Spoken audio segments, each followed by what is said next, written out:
Hi guys, I am Mehak and welcome back to Social Hathi's Live. So as we know, Facebook ad is a powerful tool for business and individuals to reach their target audience, increase brand awareness and drive conversions. So today, Mr. Sombir will discuss us with us about Facebook ads and he'll join us. Yeah.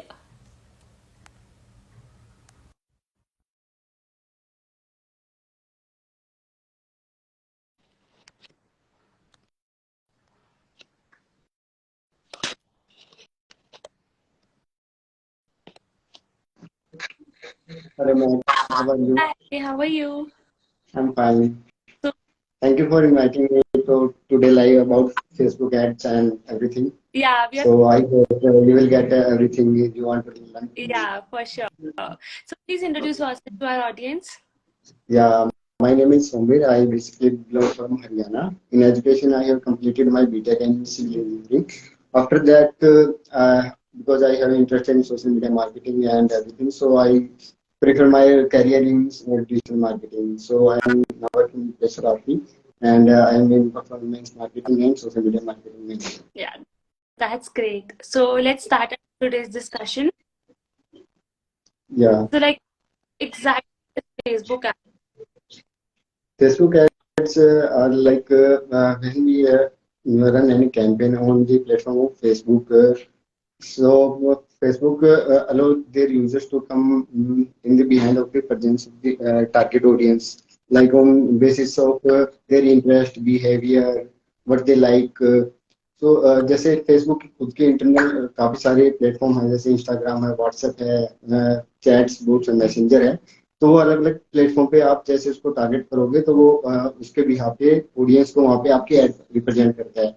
तो आप mainly जैसे आपको only Instagram से related target audience पे अगर ad campaign run करनी है तो आप ओनली सिलेक्ट करोगे इंस्टाग्राम। अगर आपको स्टोरी में अगर रिप्रेजेंट करना है तो आप स्टोरी में जा सकते हो, मैसेंजर में जा सकते हो, या फिर अगर आपको लीड जनरेशन के लिए करना है या फिर कॉल टू एक्शन के लिए अगर आपको कॉल लेनी है तो आप व्हाट्सएप पे ऑटोमेशन के लिए या फिर व्हाट्सएप पे की जो लीड्स रहती हैं उसके लिए आप व्हाट्सएप पे भी उसको फॉरवर्ड कर सकते हो।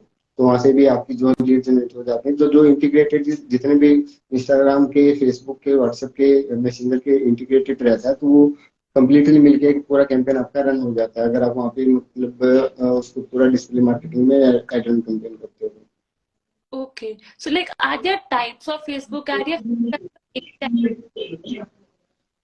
On basis of formats, there are many types of Facebook ads. Like on basis of image, आपने देखा होगा कि हमारे सामने बार बार इमेजेस आते हैं कि और कई बार वीडियो फॉर्मेट में भी एड्स आती हैं, क्राउजल पोस्ट में आते हैं जब हम 2 से 4 इमेजेस उसमें रहते हैं। जैसे क्राउजल एड्स में क्या होता है कि उसमें ब्रीफ इंफॉर्मेशन रहती है, आप स्लाइड करके पूरा मतलब इंफॉर्मेशन ले सकते हो कि सामने वाला आपको कन्विंस क्या करना चाहते हैं, उनका बिजनेस क्या है। और एक आपका शॉपिंग की जो एड्स आप देखते हो कि शॉपिंग कलेक्शन के आपके एड्स रहते हैं, तो वहाँ पे आपको अलग अलग प्राइस के साथ और डिस्क्रिप्शन के साथ अलग अलग स्लाइड्स में प्राइस ऑप्शन रहते हैं, वैरायटी ऑफ क्लोथ्स रहते हैं, तो वहाँ पे आपका कलेक्शन एड्स रहते हैं। और एज ए प्लेटफॉर्म प्लेसमेंट के अकॉर्डिंग अलग अलग होते हैं, जैसे आप फीड्स में अलग आएंगी आपके एड्स, एक्सप्लोर टैब में अलग से आते हैं, स्टोरी में अलग से आते हैं, रील्स वीडियो में अलग आते हैं, फेसबुक की वीडियो रहती है उस पर अलग से आती है। तो आप उसकी प्लेसमेंट आप अलग अलग फॉर्मेट में कर सकते हो, आप मैनुअल भी कर सकते हो, और फेसबुक को भी मतलब ऑटोमेटिक वहां से भी ऑप्शन होता है कि फेसबुक खुद से उसको परफॉर्म करे कि आपका ऐड कैसा है, वो ऑटोमेटिक करेगा एल्गोरिथम के अकॉर्डिंग। और एक आप मैनुअल भी उसको कर सकते हो कि आपको एक्चुअली में कहाँ पे प्लेसमेंट करना है अपना ऐड। Okay. So like अगर if I don't know how to run a Facebook ad, so are there certain steps to create a Facebook campaign and what are those steps to create that? हम्म, सबसे पहले Facebook ad अगर आपको run करना है तो उसके लिए आपको फेसबुक का आपका पेज होना जरूरी है।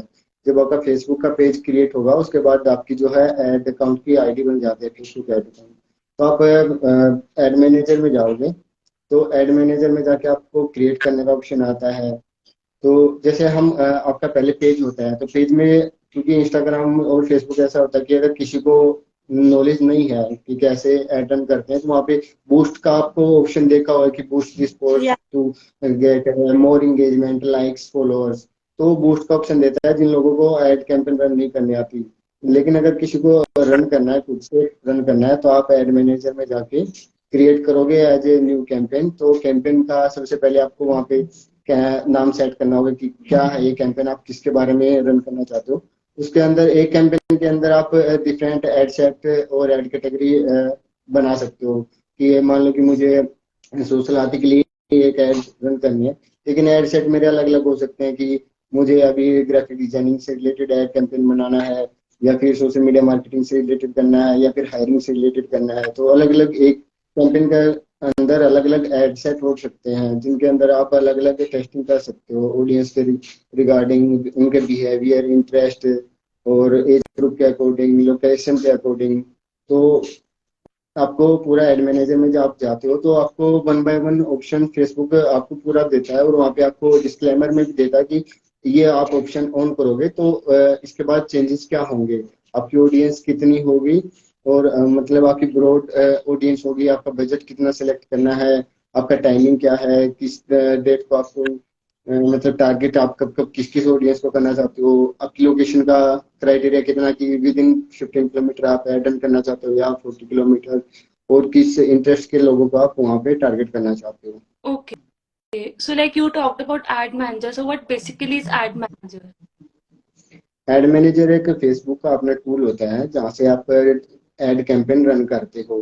तो एड कैंपेन में अलग अलग ऑब्जेक्टिव होते हैं, जैसे आपका ट्रैफिक लेके आना है तो वहाँ पे ट्रैफिक से रिलेटेड आपको कैंपेन सिलेक्ट करनी पड़ेगी। आपको इंगेजमेंट लेनी है तो आप इंगेजमेंट में जैसे वीडियो व्यू लेनी है, लाइक्स लेनी है, या फिर पेज की लाइक्स लेने हैं, पोस्ट लाइक लेने हैं, तो उसके अकॉर्डिंग इंगेजमेंट वगैरह। एक होता है आपका सेल का ऑब्जेक्टिव, तो अगर आप सेल्स को सिलेक्ट करोगे तो आपको अगर आपकी वेबसाइट पे सेल लेके आनी है तो आप उसको ऑब्जेक्टिव आपका सेल्स रखोगे। उसके बाद आपकी जो डेमोग्राफिक और ऑडियंस है उसके बाद उनका इंटरेस्ट बाद में सिलेक्ट करोगे। सबसे पहले आपका ऑब्जेक्टिव क्या है, आप वो डिफाइन करोगे कि आपको एक्चुअल में चाहिए क्या, कि आपको इंगेजमेंट चाहिए, लीड्स जनरेट करनी है अपने बिजनेस के लिए, सेल्स लेके आनी है, या फिर ओनली आपको ब्रांड अवेयरनेस करने की, मतलब आप हैं कौन लोगों को बताने के लिए कि हाँ भाई मैं हमारे ये सर्विसेज है, ये बिजनेस है, तो आप उसको आप एज ए अवेयरनेस उसमें कैंपेन में रन करोगे। तो डिफरेंट डिफरेंट ऑब्जेक्टिव होते हैं उसके अंदर।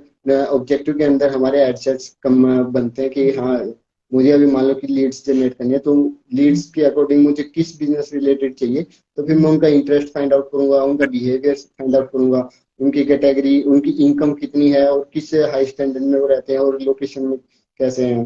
तो उससे आप जस्ट मतलब उनको टारगेट कर सकते हो। लाइक अभी मान लो कि मेरा बर्थडे है या फिर मेरे किसी फ्रेंड का बर्थडे है, तो आपका क्योंकि हमारे सबका डेट ऑफ बर्थ फेसबुक पे पहले ही जब हम रजिस्ट्रेशन करते हैं तो वहाँ पे पूरी हमारी ईमेल आईडी, नाम, डेट ऑफ बर्थ वहाँ पे हो जाता है। तो उसके बाद हमें हमारा जो कनेक्शन है, मेरे फ्रेंड है, तो हमें जो एक दिन पहले नोटिफिकेशन आता है कि आपके फ्रेंड का बर्थडे है, उनको इनवाइट करो। तो वो अगर आपको मान लो कि आपका कोई फ्रेंड है, उसको आपको विश करना है, तो उसको अगर आप फेसबुक अभी आपका कोई बिजनेस है जो आपको मतलब गिफ्ट गिफ्ट रिलेटेड कोई बिजनेस है, तो आपको टारगेट करना है कि मैं कोई किसी की एनिवर्सरी है या फिर किसी का बर्थडे है, तो उससे रिलेटेड अपने फ्रेंड को कोई गिफ्ट देना चाहता है, तो उसको मैं ऐड कैसे दिखाऊं। तो वहाँ पे इंटरेस्ट में डालोगे, तो इंटरेस्ट में जब आप जाते हो, ब्राउज करते हो उसमें से ऑडियंस में जाके, तो वो आपको डिटेल में फेसबुक दिखाएगा कि next week birthday of this person और एनिवर्सरी। तो वहां से आप टारगेट कर सकते हो कि इस वीक में किस किस की एनिवर्सरी है, तो उसके फ्रेंड सर्कल में लोगों को जाके वो दिखेगा उस लोकेशन में। Okay. और जैसे आप मान लो कि अभी आप पुणे में हो और पुणे में कोई बाहर से फॉरेन आ रहे हैं, ट्रैवलिंग के लिए आ रहे हैं, तो वहाँ पे आपको पूरा ऑप्शन होता है कि मतलब ऑडियंस आप किसको टारगेट करना चाहते हो, जो ऑलरेडी यहाँ पे रह रहे हैं, या फिर जो यहाँ पे आते जाते रहते हैं, या फिर जो रिसेंटली यहाँ पे विजिट करते हैं। हम जब कहीं पे ट्रैवल करते हैं तो हम अपडेट करते हैं ना इंस्टाग्राम पे या फेसबुक पे, I am travelling to this location, तो वो हमें पूरा ट्रैकिंग वहाँ पे रहता है, तो वो उनको ट्रैक करेगा, अच्छा ये लोग कनाडा से हैं और ये पुणे में जाके मतलब अपना ट्रैवलिंग करना चाहते हैं। तो वो अगर हमारी कोई सर्विसेज है, होटल एकोमोडेशन है या कुछ है, तो हम उनको टारगेट कर सकते हैं। अच्छा ये नए विजिटर हैं तो हम इनको अपनी सर्विसेज दे सकते हैं, होटल रूम्स एंड एवरीथिंग। तो उनको वहाँ पे आपका ऑप्शन रहता है डिटेल टारगेटिंग करने का। तो ये हमारा फेसबुक का मतलब अच्छा होता है, मतलब कैसे आप डिटेल टारगेटिंग कर सकते हो। So like what is targeting? Like if someone doesn't know what is targeting, so what exactly is targeting? Targeting अभी मान लो कि आपका कोई प्रोडक्ट है जो कि स्टूडेंट्स है जो 12th पास किया है और उसको अभी मान लो कि उसे नहीं पता कि उसे क्या आगे करना है, कि मतलब उसे क्या चूज करना है अपने करियर में रिलेटेड। मान अभी उसको हायर स्टडी में जाना चाहिए या फिर गवर्नमेंट एग्जामिनेशंस की तैयारी करना चाहिए या फिर लेकिन आपको उसको मतलब टारगेट करना है कि अभी मुझे है, म- मैं आपको टारगेट करना चाहता हूँ, लेकिन मुझे पता है कि आपकी मास्टर हो गई है या फिर आपकी बैचलर डिग्री हुई है या 10th पास हुआ है 12th पास हो। तो लेकिन जब आपकी टारगेटिंग करोगे, एक मैं ऑडियंस सेलेक्ट करता हूँ, वहां से मैं रैंडम ऐड रन कर देता हूँ। मुझे नहीं पता कि वो 10th पास देख रहा है या 12th पास देख रहा है या फिर बैचलर देख रहा है या मास्टर डिग्री वाला उसको देख रहा है। तो ज्यादा से ज्यादा लोग उसको देखेंगे तो मेरी कॉस्ट तो वहां पे इन्वॉल्व है ना। मान लो कि 1000 लोगों ने मेरी ऐड देखी तो 1000 लोगों के अकॉर्डिंग कॉस्ट पर जब इंप्रेशन होती है 100 इंप्रेशन पे, तो जब ज्यादा लोग देखेंगे तो मेरी कॉस्ट इन्वॉल्व है। लेकिन मुझे चाहिए वो जिनकी ओनली बैचलर डिग्री हुई है और मास्टर के लिए प्रोग्राम में इनरोलमेंट करवाना है। तो 10th वाले मेरा किसी काम का नहीं, 12th वाला मेरे किसी काम का नहीं, जिसने ऑलरेडी मास्टर कर ली वो भी मेरे काम का नहीं, जिसकी ओनली बैचलर डिग्री हुई है वो मेरे काम की लीड है। तो उसमें आप टारगेट करोगे तो आपके लिए आप वहाँ पे डालोगे कि उसका स्टडी एजुकेशन में जब जाओगे, बिहेवियर में एजुकेशन में, तो वहाँ पे आपको रहेगा कि मतलब उसके एजुकेशन क्वालिफिकेशन कितनी होनी चाहिए। तो आप वहाँ पे डालोगे कि बैचलर क्वालिफिकेशन होनी चाहिए। तो उसके बाद बैचलर अगर वो है और आप उसको मास्टर डिग्री का कुछ प्रोग्राम सेल करना चाहते हो तो वो उसी लोगों को दिखेगा, ना कि वो की 10th या 12th या ऑलरेडी कोई एमबीए या कुछ मास्टर डिग्री कर रहा है उसको दिखेगा। तो आपकी जो अननेसेसरी अमाउंट स्पेंड होने वाली है, पैसा जो आपका मतलब इन्वॉल्व होता है एड स्पेंड में, तो वो आपका नहीं होगा। तो आप उसको मतलब एज डिटेल टारगेटिंग उसको पिच कर सकते हो। Okay, so like how many targeting options are available in FB ads? Like what are all targeting options you can choose? Targeting options बहुत हैं। जैसे आपको ओनली एज से रिलेटेड करना है, तो अगर आपको आपको पता है कि आपका कोई ऐसा प्रोडक्ट है जो कि ओनली 18 से 22 साल के बच्चों के लिए ही बना है, तो आप वहां से एज ग्रुप को सिलेक्ट करके टारगेट कर सकते हो कि मुझे जो प्रोडक्ट शो करना है 18 से 25 एज होनी चाहिए, लोकेशन उसकी न्यू दिल्ली होनी चाहिए और उनका इंटरेस्ट होना चाहिए कि मान लो कि मैं कुछ ऐसा प्रोडक्ट है कि मैं कोई टी शर्ट सेल करना चाहता हूँ फीफा से रिलेटेड, तो कि या आईपीएल से रिलेटेड। तो मुझे पता है कि नए नए जनरेशन में क्रेज रहता है, तो मैं उसमें सेलेक्ट करूंगा कि एज ग्रुप इतना होना चाहिए, इंटरेस्ट इतना होना चाहिए और उनकी जो लोकेशन है वो इस एरिया में होनी चाहिए। तो वो एक तो एज ग्रुप के अकॉर्डिंग आपका हो गया डिटेल टारगेटिंग। फिर उनका इंटरेस्ट आपको मतलब किसी को इंटरेस्ट है, किसी का अभी मान लो गेम्स से रिलेटेड या फुटबॉल से रिलेटेड है, तो आप अगर कोई फुटबॉल की आपकी कंपनी है, अगर आप फुटबॉल बनाते हो या फिर उससे रिलेटेड एसेसरीज हैं उसको आप सेल करना चाहते हो, तो आप पहले उसको आपकी ऑडियंस में जाओगे तो उनका इंटरेस्ट पहले मतलब इंडोर गेम आउटडोर गेम है उनको सिलेक्ट करोगे। उसके बाद उनका इंटरेस्ट हॉबीज में हम जब डालते हैं ना फेसबुक में कहीं पे, तो वहाँ पे हमारा पूरा डाटा कैप्चर हो जाता है। तो हम हमने कहीं ना कहीं या तो हॉबी में डाला है या फिर हम मान लो कि चलो आपने हॉबी में कभी अपडेट नहीं किया, लेकिन आप लगातार लास्ट 1 वीक से इंस्टाग्राम पे फेसबुक पे फुटबॉल से रिलेटेड रील लाइक कर रहे हो, तो आपका इंटरेस्ट वो कैप्चर हो जाता है। अच्छा इस बंदे को ये चीजें पसंद है, तो मैं मान लो कि मेरा फुटबॉल से रिलेटेड मैं लगातार कुछ रील्स लाइक कर रहा हूँ और उनको शेयर कर रहा हूँ, फोटो देख रहा हूँ। तो अगर कोई कंपनी फुटबॉल सेल करना चाहती है या उससे रिलेटेड कुछ प्रोडक्ट सेल करना चाहती है, उसको पता है इस बंदे का इंटरेस्ट है तो ये ले लेगा, तो उसकी ऐड मुझे अपने फीड में आनी स्टार्ट हो जाती है। तो Okay. वो एक इंटरेस्ट रिलेटेड टारगेट हो गया, मतलब क्या इंटरेस्ट है तो वो टारगेट कर सकते हैं। एज रिलेटेड हो गया, फिर लोकेशन रिलेटेड हो गया कि आप मान लो कि आपको पूरे न्यू दिल्ली में एड रन करनी है और लेकिन आपको पता है कि आप जो है राजू चौक की जो लोकेशन है वहां से मुझे मतलब नहीं करनी, तो आप उसको एक्सक्लूड भी कर सकते हो कि पूरी दिल्ली में मेरी ऐड दिखे लेकिन राजू चौक और चांदनी चौक में मुझे मान लो कि आपने ऐड नहीं दिखानी। तो आप उस लोकेशन को एक्सक्लूड कर सकते हो कि नहीं पार्टिकुलर मुझे पूरी दिल्ली में करना है, लेकिन ये दो लोकेशन ऐसी हैं कि इन दो लोकेशन के लिए मेरा बिजनेस नहीं बना है। तो मुझे पैसा तो, क्योंकि अगर वहां पे भी लोगों को दिखेगा तो आपका पैसा तो इन्वॉल्व है ऐड में, एक एक व्यू पे आपका पैसा काउंट हो रहा है। तो आपको पता है कि इस लोकेशन पे आपका बिजनेस है ही नहीं। मान लो कि कोई स्लम एरिया आता है दिल्ली में, आपको पता है कि स्लम एरिया, चलो भाई इस एरिया में स्लम एरिया है तो यहाँ पे मेरा बिजनेस पे अगर ऐड कोई देखा तो मतलब चांसेस है कि 0.5% को उसको मतलब परचेज करेगा। तो वहाँ पे आपकी लोगों की फीड में जाएगी तो ऑलरेडी वो कॉस्ट इन्वॉल्व होगी, तो उसको कॉस्ट कटिंग करने के लिए आपको थोड़ा साइकोलॉजी सोचना पड़ेगा कि कैसे कर सकते हैं। तो उसको आपको पूरा ऑप्शन देता है फेसबुक के, किस किस को आप एक्सक्लूड कर सकते हो, कौन से एरिया को या फिर किसके इंटरेस्ट को आप एक्सक्लूड कर सकते हो, किसको टारगेट कर सकते हो। तो ऐसे वो डिटेल टारगेटिंग होती है। Okay. So, like, how much does one FB ad cost approximately? वो डिफर करता है अलग अलग, मतलब कैसा आपका बिजनेस है।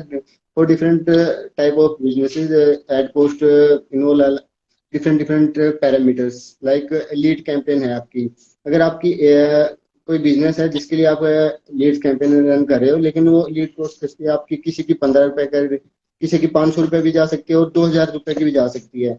तो आप उसको जस्टिफाई नहीं कर सकते कितनी अमाउंट की आपकी पर लीड आपकी कॉस्ट करेगी। और वैसे ही अगर आप कोई कैंपेन रन करते हो कि आपको इंगेजमेंट के लिए चाहिए, मान लो कि आपको चाहिए कि मिनिमम मेरे इस पोस्ट को मैं बूस्ट करती हूँ तो 100 लाइक 1000 लाइक आ जाने चाहिए। 1000 लाइक आ गए लेकिन पर लाइक आपको कॉस्ट हो रही है 0.00 पैसा या समथिंग। तो वो इंगेजमेंट और जो कैटेगरी रहती है, आपका ऑब्जेक्टिव क्या है, उस पर डिफर करता है अलग अलग। मान लो कि आपकी कोई सेल्स से रिलेटेड आपने कैंपेन रन किया, चलो आपने सेल किया, मान लो कि आपने मिंत्रा का कुछ प्रोडक्ट है वो आपने एड रन कैंपेन कर दिया फेसबुक पे। तो उसको देख रहा है, मिंत्रा की वेबसाइट पे गया है, वहां पे जाके उसने ऑलरेडी उसको ऐड टू कार्ट कर लिया है लेकिन शॉपिंग नहीं किया।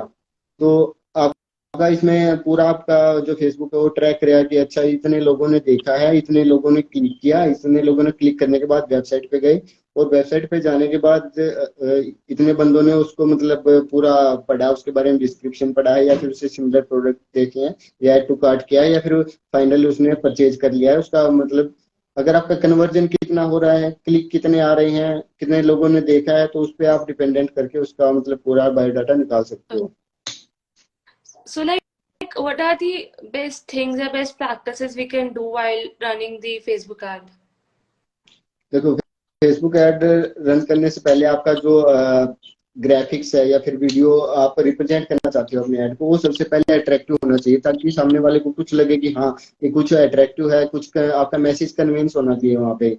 तो उसके लिए हम 80-20 का रूल फॉलो करते हैं कि आपका 80% ग्राफिक्स जो है अपीलिंग होना चाहिए, और टेक्स्ट उसमें 20 to 30% ही टेक्स्ट होना चाहिए। और जो हेडिंग होती है हमारी, जो हम पोस्ट के ऊपर लिखते हैं कि मतलब हमारी एड जो है वो किसके बारे में है, तो आपकी टू द पॉइंट होनी चाहिए वो, और शॉर्ट होनी चाहिए। अगर ज्यादा लंबी रखोगे तो उसको कोई नहीं पढ़ेगा ना, इस आज के टाइम किसी के पास इतना टाइम है कि वो उसको पूरा ओपन करके देखता है। तो ज्यादा से ज्यादा एड क्रिएटिव इतना बनाओ कि कम से कम टाइम में, मिनिमम 2 to 3 सेकंड में वो दूसरे बंदे को कन्वेंस हो जाए। और आपका जो CTA है, कॉल टू एक्शन रहता है कि मतलब purchase, buy this, apply this, apply now, get learn more, get codes. तो ऐसे आपका जो CTA है वो आपका जो ऑब्जेक्टिव है उससे रिलेटेड होना चाहिए। अगर आपका CTA बढ़िया है, आपकी एड कैंपेन की स्ट्रेटेजी बढ़िया है, आपकी टारगेट ऑडियंस बढ़िया है, और आपका ग्राफिक्स सब कुछ बढ़िया है, तो आपकी एड परफॉर्मिंग ऑटोमेटिक बढ़िया हो जाएगी। Okay. So, like, ad run करते हुए बहुत सारी mistakes भी लोग करते हैं. So, what are the common mistakes जो लोग करते हैं while running the ad and they shouldn't do? हाँ, ऐसा नहीं है, कोई भी मतलब कोई बिगिनर है या फिर एडवांस है, तो मिस्टेक्स तो सबसे होती रहती हैं। तो उसको मतलब ओवरकम करने के लिए क्या है कि आपका जो इमेजेस है, तो मान लो कि आप सबसे पहले क्या होता है, जो कोई बिगिनर है जो स्टार्ट करना चाहता है फेसबुक पर, उसको ये नहीं पता कि मतलब जो इसका टेम्पलेट है या फिर इसका रिजोल्यूशन इमेज है वो क्या है, इसका जो एक्सपेक्ट रेशियो है वो क्या होना चाहिए, वीडियो ऐड के लिए क्या होना चाहिए, इमेज के लिए क्या होना चाहिए, क्राउजल में हम कितने जो है टेक्स्ट कितने लिख सकते हैं, लिमिट कितनी है वर्ड डालने की, और हेड में कितने वर्ड्स लिख सकते हैं, और कितना, मान लो कि उसका जो पिक्सल्स हैं, अगर आपकी मान लो कि आपने कोई ऐड बनाया है उसके पिक्सल्स खराब है, वो विजिबल ही नहीं है, आपने कुछ लिखा है वो पूरा मैसेज है उसका टेम्पलेट, तो आप कैसे कन्विंस कर सकते हैं किसी को। तो आपका जो मैसेज है वो सिंपल जाना चाहिए, किसी को दिखना चाहिए आप क्या कन्विंस करना चाहते हो। आपका जो मान लो कि आपने कुछ बनाया, आपने स्टोरी ऐड बनाई, लेकिन आपकी स्टोरी जो आप इंस्टाग्राम पे देखते हो वो पूरा ऐसे 9:16 का रेशियो रहता है, लेकिन वहां पे आपको ऐड आ रही है 1:1 की, तो वो थोड़ा अच्छा नहीं लगता ना। तो आपको मतलब किस प्लेटफॉर्म पे आप जा रहे हो, आपका ऐड कैसा होना चाहिए, उसको आपको पहले उसके अकॉर्डिंग जो आपका एक्सपेक्ट रेशियो होना चाहिए, उस पर आप क्या क्या डाल सकते हो, उसका आपके टेक्स्ट की ज्यादा तो नहीं है, या फिर आपका CTA है वो टू द पॉइंट है या नहीं है, तो वो आपका पूरा मतलब आपको जस्टिफाई करना चाहिए। इतना तो ये तो बेसिक हो गया कि मतलब आपको ग्राफिक रिलेटेड क्या क्या करना चाहिए। उसके बाद आपको नॉलेज भी होनी चाहिए कि आप मतलब कर क्या रहे हो, किसको आप टारगेट कर रहे हो, आपका ऑडियंस क्या है और आपका प्रोडक्ट क्या है।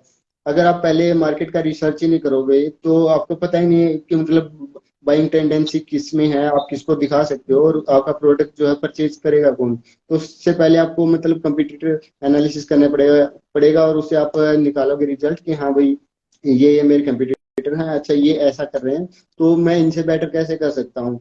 और मेरा मान लो कि कोई प्रोडक्ट ऐसा है जो कि ओनली गर्ल से रिलेटेड है, तो अगर मैं वहां पे ऑडियंस में सिलेक्ट कर रहा हूँ ऑल ऑल जेंडर्स, मेल भी है फीमेल भी है, और कैटेगरी 18 to 50 50 प्लस मैंने किया है, लेकिन वो जो मेरा प्रोडक्ट है वो ओनली गर्ल्स के लिए है और उसका कोई है कि मतलब ओनली 18 to 35 प्लस तक की गर्ल्स और लेडीज हैं उसको यूज कर सकते हैं। तो जो आप अननेसेसरी जो वहाँ पे टारगेट ऑडियंस सेलेक्ट कर रहे हो, तो वो आपको पता होना चाहिए साइकोलॉजिकल बिहेवियर के अकॉर्डिंग। तो आपको मतलब रिसर्च करनी चाहिए कि आप क्या क्या उसमें कर सकते हो और आपका मतलब जो टारगेट ऑडियंस है वो कौन है, उसको पहले आप फाइंड आउट करोगे तभी आपका जो कैंपेन है सक्सेसफुल होगा। Okay, okay, that's great point. और लाइक बहुत सारे users आजकल सिर्फ मोबाइल ही यूज करते हैं एंड सिर्फ हम्म। मोबाइल ही है। तो like how do I optimise my Facebook ad जो मोबाइल फ्रेंडली भी हो plus if you are seeing on desktop तो वो भी हो। देखो सबसे पहले मान लो कि आपकी कोई वेबसाइट है, आपकी वेबसाइट मोबाइल फ्रेंडली होनी सबसे पहले जरूरी है। आपने कोई कैंपेन रन किया, आपने पूरा टेम्पलेट बना दिया, ग्राफिक बना दिया, एड कॉपी बना दिया, ऑडियंस सिलेक्शन बढ़िया हो गया, सब कुछ बढ़िया है, लेकिन जब कोई उस पर क्लिक करता है और आपकी जो लैंडिंग पेज है या फिर आपकी वेबसाइट पे जाता है, तो आपका अगर लैंडिंग पेज मोबाइल फ्रेंडली नहीं है, मोबाइल ऑप्टिमाइज नहीं है, या फिर आपकी जो वेबसाइट है वो ओनली डेस्कटॉप के लिए ऑप्टिमाइज है, मोबाइल के लिए ऑप्टिमाइज नहीं है, या फिर वहां पे हैवी फाइल्स हैं कि उसको लोड होने में टाइम लग रहा है, तो कोई भी बंदा इतना टाइम नहीं देगा कि वो 10 सेकंड वेट करा कि जो वेबसाइट है लोड होगी तब मैं इसको देखूंगा और इसको चेकआउट करूंगा। तो सबसे पहले आपका जो लैंडिंग पेज है या फिर आपकी वेबसाइट है जहाँ पे आप जो आपका नया कस्टमर आने वाला है जो आपको क्लिक करने के बाद वहां पे जाता है, तो उसको सबसे पहले आपका वो ऑप्टिमाइज होना जरूरी है। उसके बाद जब आप प्लेसमेंट करते हो कि आपकी एड प्लेसमेंट कहाँ कहाँ पे होगी, तो आपको फेसबुक पूरे ऑप्शन देता है कि आपको मैसेंजर पे प्लेसमेंट करनी है, इंस्टाग्राम पे करनी है, फेसबुक पे करनी है, फेसबुक ऑडियंस पे करनी है, और मान लो कि आपको इन स्ट्रीम वीडियो करना है, स्टोरीज पे करना है, फीड में करना है, या फिर एक्सप्लोर पेज में करना है, तो आपको ऑप्शन देता है कि आपकी जो आपकी एड है वो आप कहाँ कहाँ पे शो करना चाहती हो। तो अगर आप उसको पहले से ही जस्टिफाई करके चलोगे, चेक करोगे, मान लो कि मुझे स्टोरी में पोस्ट करनी है, लेकिन मेरा जो ग्राफिक बना हुआ है वो 1:1 रेशियो का है, लेकिन मुझे अगर स्टोरी पोस्ट जो ऐड है उसके लिए अगर रन करना है तो 9:16 का चाहिए, तो मुझे पहले चेकआउट तो करना पड़ेगा कि उसमें फिट हो रहा है नहीं हो रहा। मान लो कि मैंने कुछ कैप्शन लिखे, लेकिन जब वो स्टोरी में जाते हैं उसका फॉन्ट चेंज हो गया, वो उसका अलाइनमेंट चेंज हो गया, तो मतलब उसको लाइव करने से पहले आपको पूरा चेकआउट करना जरूरी है कि वो जो आप प्लेसमेंट करना चाहते हो वो ठीक से बना है या नहीं बना है। उसके बाद ही आप उसको कंसीडर करोगे और उसको पब्लिश करोगे, उसके बाद जो आपकी एड है पब्लिश होगी। Okay. So what are retargeting options in Facebook? Like what is retargeting option? Retargeting options क्या होता है कि आपकी वेबसाइट पे कोई आता है, तो आप उसको रिटारगेट करते हो, तो आप इसको रिटारगेटिंग के लिए फेसबुक पिक्सल्स रहता है, तो आपको फेसबुक पिक्सल का ऑप्शन मिलता है बिजनेस मैनेजर में। वहाँ पे इवेंट्स का एक टूल होता है, इवेंट्स में जाके आप ड्राफ्ट में जाके आपको जो आपकी वेबसाइट है उसका यूआरएल डालना रहता है। आप अपनी वेबसाइट का यूआरएल डालोगे तो वहां से आपको एक कोड जनरेट करके देगा जावास्क्रिप्ट का, तो उस कोड को आपको जो आपका डेवलपर है या फिर आपकी वर्डप्रेस की कोई वेबसाइट है, तो आपको आपकी वेबसाइट का एक्सेस होना जरूरी है, तो आपको आपकी वेबसाइट में जाके हेड सेक्शन में जाके उस कोड को पुट करना रहेगा। जब आप वो कोड वहां पे डाल दोगे तो उसके बाद फेसबुक उसको पूरा ट्रैक करेगा कि आपकी वेबसाइट पे कौन आया है, उसके आने के बाद वो कौन से जो वेबसाइट पे अलग अलग पेजेस रहते हैं किसके पेज पे वो गया है और उसने कितना टाइम वहां पे स्पेंड किया है। मान लो कि आप अमेजोन पे गई, अमेजोन पे जाने के बाद आप मेन सिलेक्शन में गए या वुमेन में गई, शूज सिलेक्शन में गई, कहाँ पे गए, उसके बाद कौन सा प्रोडक्ट आपने देखा है, किसको ऐड टू कार्ट किया है, किसको परचेज किया नहीं किया है। मान लो कि मैं अमेजोन पे गया, मैंने शूज देखे, मैंने अच्छे भी लगे, मैंने ऐड टू कार्ट किया, लेकिन मेरे माइंड में आया कि नहीं, मैं फ्लिपकार्ट पे भी चेकआउट करता हूँ कि क्या पता वहां पे ज्यादा डिस्काउंट चल रहा हो। तो मैंने ऐड टू कार्ट तो किया या फिर उसको विश लिस्ट में तो डाल दिया, लेकिन मैंने जो फाइनल मेरा डिसीजन था परचेज करने का, वो मेरा वहां पे चेकआउट नहीं हुआ। तो आप उसमें आप पिक्सल ट्रैक में आप ट्रैक हो जाओगे, तो वो आपको क्या रीटारगेट करेगा कि अच्छा ये बंदा आया था, इसका इंटरेस्ट था, तो मतलब 70% प्रोबेबिलिटी है कि ये परचेज कर लेगा, तो अब वो आपको दोबारा टारगेट करेगा। ऐसा ही हम जब हम देखते हैं कि हम किसी चीज को फेसबुक पे कुछ ऐड देखते हैं, तो बार बार वे ऐड हमें बार बार सामने क्यों आती है?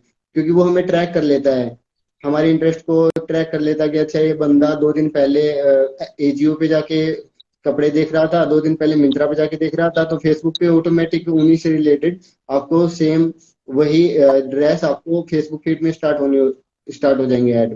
मान लो कि आपने मिंत्रा पे गए, चेकआउट में किया या विश लिस्ट में डाला, उसके बाद सेम प्रोडक्ट आपको फेसबुक शो करना स्टार्ट कर दिया, क्योंकि उसने ट्रैक किया कि आपको ये प्रोडक्ट आपने ऑलरेडी देखा है, विश लिस्ट किया है या ऐड टू कार्ट किया है, ताकि आपकी जो टेंडेंसी है वो उसको मतलब मार्क करेगा, और उसको चेकआउट करवाने के लिए, मतलब उसको बिहेवियर को चेंज करने के लिए फाइनल डिसीजन आपका बाय का वहां पे कर दिया, ताकि आपका जो सीटीआर है वो कंप्लीट हो जाए। तो रीटारगेटिंग इसलिए क्योंकि मुझे मान लो कि मुझे कोई मेरा बिजनेस है, 1,000 लोगों को मुझे अपने ऐड दिखानी है, लेकिन मुझे पता है कि 200 लोग तो ऑलरेडी मेरे इस बिजनेस में इंटरेस्टेड हैं, क्योंकि वो जो ट्रैकिंग है, तो मैं अननेसेसरी मेरा पैसा और कहीं पे डालने के बजाय ओनली उन 200 लोगों को टारगेट करूंगा ना, ताकि वो जो 200 हैं ऑलरेडी उनका इंटरेस्ट है, तो उनकी ज्यादा टेंडेंसी है वो मेरे बिजनेस से रिलेटेड का जो है परचेजिंग करेंगे या फिर सर्विसेज लेंगे। तो वैसे आपका रिटारगेटिंग हेल्प करता है। Okay. So like you talked about pixels, Abhi. So what exactly is Facebook pixels? Facebook pixels एक कोड है जो कि आपका मतलब वन एक इमेज टाइप का फॉर्मेट रहता है। तो जो कोड है वो आपका फेसबुक पिक्सल आप जो आपके एड मैनेजर में जाके बिजनेस मैनेजर में से जनरेट करोगे, उसके लिए सबसे पहले आपकी वेबसाइट होना जरूरी है। तो वेबसाइट पे जाके उसमें डालना पड़ेगा। आपको मान लो कि आप रिटारगेटिंग करना चाहते हैं, लेकिन आपकी वेबसाइट ही नहीं है। आप वेबसाइट में तभी तो टारगेट करोगे जब आप वेबसाइट होगी, उसमें आप कोड डालोगे। तो आपका सबसे पहले वेबसाइट होना जरूरी है, बिजनेस मैनेजर अकाउंट होना जरूरी है, उसके बाद आप आपका पिक्सल कोड जनरेट करोगे और वेबसाइट में डालोगे, उन दोनों को इंटीग्रेट करोगे, उसके बाद आपकी जो है इंटीग्रेशन स्टार्ट हो जाएगी। तो आप उसको ट्रैक कर सकते हो कि अच्छा चलो ठीक है। मान लो कि आपका कोई बिजनेस है, आपका पीजी का बिजनेस है, तो आपके एक लोकेशन में गया, आपका मान लो कि आपने एक पीजी लिया है, लेकिन आपका जो पीजी के 10th फ्लोर है, आपका जो पूरा बिजनेस आपने लिया है कि मैं ओनली 10th फ्लोर के जो फ्लैट्स हैं उन्हीं को सेल करूंगी। लेकिन आपको पता है कि एक बंदा आया है, मेरी लोकेलिटी में आया है, मेरी गली में भी आया है, और मेरी पीजी में भी आया है, लेकिन उसका ये नहीं पता ना कि वो 10th फ्लोर तक आया है, 5th फ्लोर पे आया 10th, या फिर भाई आया ही नहीं है। तो लेकिन वैसे ही आपका ट्रैकिंग तो नहीं होगी ना उसकी। तो वैसे ही अगर आपका वेबसाइट पे है, तो वेबसाइट लगा लो। अगर कोई बंदा आया है तो वो वेबसाइट के पहले पेज पे आया है, सेकंड पे आया है, थर्ड पे आया है, तो उसने थर्ड पेज पे क्या देखा, उसको क्या अच्छा लगा, क्या चेकआउट किया उसने, तो उसका पूरा बिहेवियर वहां पे कंसिडर हो जाता है, तो आप उसको दोबारा टारगेट कर सकते हो। जिस बंदे का आपको पता है कि ये बंदा मेरी गली तक आ गया है, मेरी बिल्डिंग तक आ गया है, मेरे फ्लोर तक भी आ गया है, तो उसको टारगेट करना इजी है, ना कि कोई गली में जा रहा है उसको टारगेट करना इजी होता है। तो वैसा ही जब आपको पता है कि ये बंदा आपके फ्लोर तक आ गया है, तो इसको टारगेट करना इजी है। तो वैसे ही अगर आपका वेबसाइट लगा लो, कोई बंदा आया है, किसी ने एडिडास के शूज परचेज करने हैं, वो एडिडास के अमेजोन पे गया, एडिडास के स्टोर पे गया, वहां से उसने शूज सिलेक्शन किया, साइज सिलेक्शन किया, चेकआउट भी किया, विश लिस्ट में किया, ऐड टू कलेक्शन करके उसने ऐड टू कार्ट कर दिया, लेकिन परचेजिंग नहीं किया। तो लेकिन हमें पता है कि उस बंदे का इंटरेस्ट था कि उसे शूज चाहिए थे, तो हम उसको रिटारगेट करेंगे बार बार। एडिडास के वो नहीं तो उसके उससे रिलेटेड सिमिलर प्रोडक्ट दिखाएंगे, उसके रेंज में दिखाएंगे, ताकि बंदा चलो ये नहीं तो इससे कम रेंज में उसको बार बार, मान लो कि क्या पता उसको लगाओ कि रेट ज्यादा है, तो लेकिन हमें पता है कि इसकी टेंडेंसी तो है कि ये परचेज करेगा, क्या पता इसके लिए एक फैक्टर हो कि प्राइस ज्यादा है, तो हम उसको ऑफर दे देंगे कि भाई इतना डिस्काउंट हो गया है, अब परचेज कर लो, या फिर कोई टाइमलाइन कर देंगे या गिव अवे दे देंगे। तो उसको अलग अलग मान लो कि उसको टारगेट कर सकते हैं। और वैसे ही हम एक पिक्सल से ट्रैक करते हैं, और एक हम खुद का भी कस्टम से भी कर सकते हैं। मान लो कि जो आपके पास कोई पूरा डाटा है, ईमेल एड्रेस है, मोबाइल नंबर है। तो मान लो कि आपके पास ईमेल की 100 हजार लोगों की ईमेल एड्रेस है, तो आप वहाँ पे फेसबुक पे डाल दिया आपने। तो फेसबुक उनको ट्रैक करेगा कि उन ईमेल से रजिस्टर्ड आपके मतलब जो अकाउंट होंगे, तो उनको वो टारगेट करना स्टार्ट कर देगा। लेकिन ये ज्यादा लोग क्यों यूज नहीं करते, क्योंकि मान लो कि मैं हूँ, मेरी 2 ईमेल हैं, मैं सोशल मीडिया पे मैंने किसी दूसरी ईमेल से आईडी से अकाउंट बनाया है, और मैं मेरे पर्सनल यूज के लिए या फिर बिजनेस काम के लिए अलग से ईमेल पे काम करता हूँ। लेकिन जब मैंने इंक्वायरी फॉर्म डालना था, तो मैंने कोई ईमेल दूसरी दी थी, और आप चाहते हो कि अच्छा इस बंदे की ईमेल आई है, मैं इसको फेसबुक पे टारगेट कर लेता हूँ, लेकिन मैंने फेसबुक पे उस आईडी से बनाया ही नहीं अकाउंट, तो टारगेट नहीं होगा, वहां पे मेरी कॉस्ट इन्वॉल्व होगी होंगी। तो वो थोड़ा कम करते हैं, लेकिन वैसे भी हम टारगेट कर सकते हैं उनके, अगर हमारे पास किसी का डाटा है, पूरी उनकी मेल लिस्ट है, या फिर मोबाइल नंबर है। तो लेकिन जैसे आप ट्विटर पे जाओगे, लिंक्डइन पे जाओगे, फेसबुक पे जाओगे, आपने पूरी ईमेल लिस्ट डाल दी, कॉन्टैक्ट लिस्ट आपकी डाल दी, उस कॉन्टैक्ट लिस्ट में से जो जो वहाँ पे रजिस्टर्ड है उसी सेम एड्रेस पे, तो उनको वो एड स्टार्ट मतलब शो करना स्टार्ट हो जाएंगी। तो उनको टारगेट कर सकते हो आप ऐसे भी, वो भी एक रीटारगेटिंग का मेथड है। Okay. So like at last, like how do we measure the success of a campaign? कि is it just conversions कि कितने conversions हो रहे हैं, कुछ और भी होता है कि like our campaign is going well?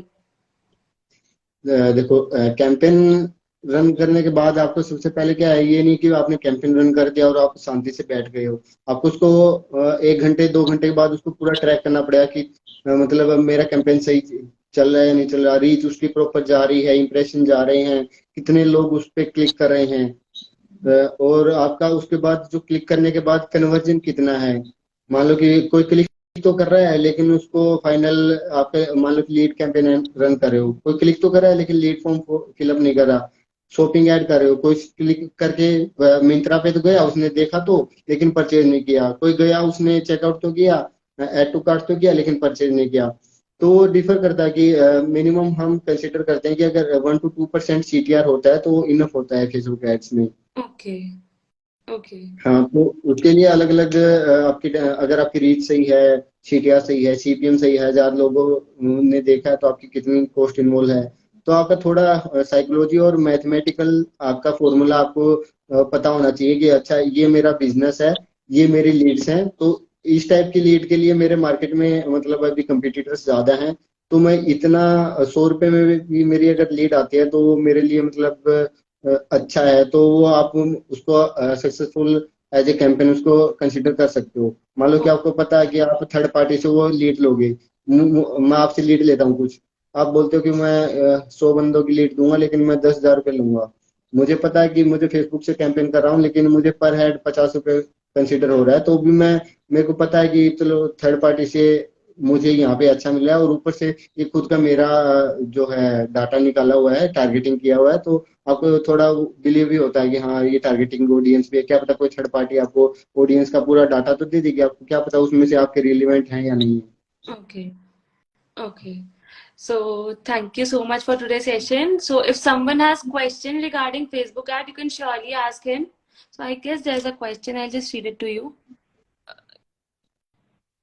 Uh, can we use ChatGPT to generate Facebook ads? And if yes, how to go about it exactly?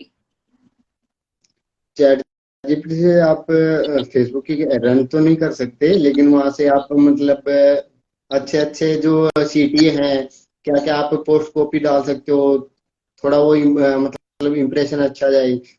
Short में ब्रीफ में कैसे कोई आपका पूरा मैसेज है, चैट जीपीटी से आप मतलब वहां पे हिंट ले सकते हो कि आपका ये बिजनेस है, उससे रिलेटेड आप क्या क्या सीटी है उसमें कैंपेन में ऐड कर सकते हो। और आपका जो डिटेल है, एक तो आपको 10 पैराग्राफ लिखोगे 10 पेज का, और एक आपको 2 में ही लिख दिया लेकिन वो डिटेल है, तो वहां से आप आइडिया लेके उसको कंसिडर कर सकते हो। ये तो है नहीं कि चैट जीपीटी को बोला और वो आपके एंड से यहाँ पे रन कर देगा, करना तो आपको मैनुअली पड़ेगा ये सब कुछ। लेकिन वहां से आपको क्या है, थोड़ा हिंट मिल जाएगा, आप क्रिएटिव लिख सकते हो, आपके पास एक की बजाय 10 ऑप्शन है, अच्छा मैं ये नहीं ये भी कर सकता हूँ, ये नहीं ये भी कर सकता हूँ। और फेसबुक एड सबसे ज्यादा सक्सेसफुल यही होती है जब एक तो आप एक ही चीज है, आपके पास एक ही कॉपी है, एक ही ग्राफिक है, तो आपके चांसेस नहीं है कि आपके जो कैंपेन सक्सेसफुल हो जाए। आपके पास 4 से 5 ग्राफिक हैं, 10 से ज्यादा पोस्ट कॉपी हैं, तो आप ऑटोमेटिक जब प्लेसमेंट करोगे फेसबुक से, तो फेसबुक आपको अलो करेगा कि मतलब कौन सी कॉपी के साथ कौन सा ग्राफिक ज्यादा